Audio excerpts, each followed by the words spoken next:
व्यास मंच पर विराजमान पूजनीय गुरुजनों एवं प्रिय श्रोतागण, सादर प्रणाम।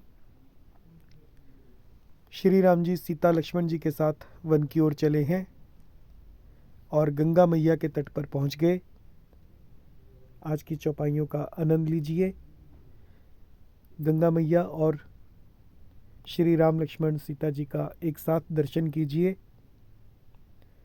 चौपाइयों का अर्थ भी समझिए। सीता सचिव सहित दो भाई, श्रृंगबेरपुर पहुँचे जाई। उतरे राम देव सरी देखी, कीन दंडवत हर्ष बिसेखी। लखन सचिव सिय किए प्रणामा, सब ही सहित सुख पायौ रामा। गंग सकल मुद मंगल मूला, सब सुख करनी हरनी सब सूला। कही कही कोटिक कथा प्रसंगा, राम बिलो कहीं गंग तरंगा। सचिव ही अनुज ही प्रिय ही सुनाई, विबुध नदी महिमा अधिकाई। मज्जनु कीन पंथ श्रम गयऊ, सुचि जलु पियत मुदित मन भयऊ। सुमिरत जाहि मिटै श्रम भारू, तेहि श्रम यह लौकिक व्यवहारू। अब इन चौपाइयों का अर्थ समझिए कि सीता सचिव, सचिव यानी मंत्री, सहित दो भाई, और दोनों भाई श्रृंगवेरपुर पहुँचे जाई। सीता जी और मंत्री सहित दोनों भाई श्रृंगवेरपुर जा पहुँचे। उतरे राम देवसरी देखी, और रथ पर गए हैं तो रथ से उतरे राम देवसरी, सरी यानी नदी, देव नदी यानी गंगा जी। उतरे राम गंगा जी देखी, और वहाँ गंगा जी को देखकर श्री राम जी रथ से उतर पड़े। कीन दंडवत, और हर्ष विषय की, और बड़े ही हर्ष के साथ उन्होंने गंगा जी को दंडवत किया। लखन सचिव सिंह किए प्रणामा, और फिर लक्ष्मण जी, सुमंत्र और सीता जी ने भी प्रणाम किया। सब ही सहित सुख पायौ रामा, और सबके साथ श्री रामचंद्र जी ने सुख पाया। गंग सकल मुद मंगल मूला, गंगा जी सकल मुद, समस्त आनंद और मंगलों की मूला यानी मूल हैं, स्रोत हैं। सब सुख करनी, वे सब प्रकार के सुख देने वाली।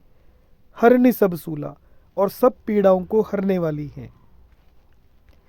कही कही कोटिक कथा प्रसंगा, अनेक कथा प्रसंग कहते हुए, कोटिक यानी करोड़ों, कथा प्रसंगा।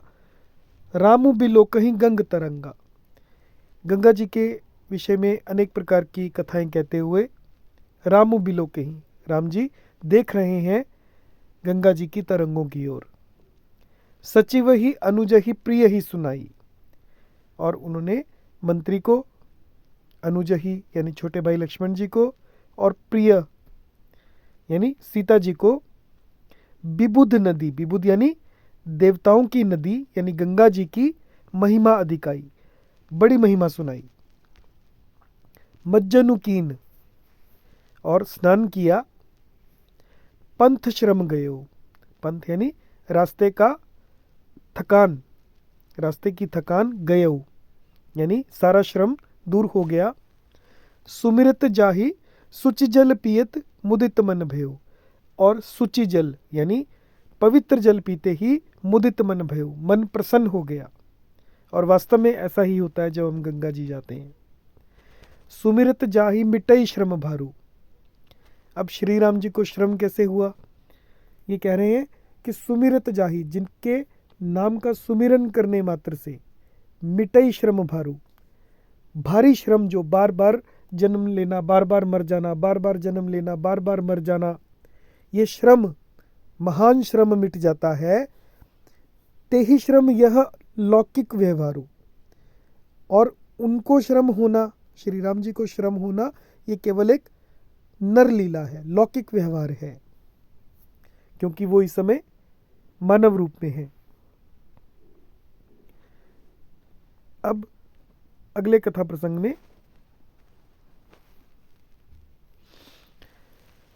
शुद्ध सच्चिदानंदमय कंद भानुकुल के तू, चरित करत नर अनुहरत संस्कृति सागर से तू। अब हम प्रसंग में पहुंच गए हैं कि श्री राम का श्रृंगवेरपुर पहुंचना और निषाद के द्वारा सेवा।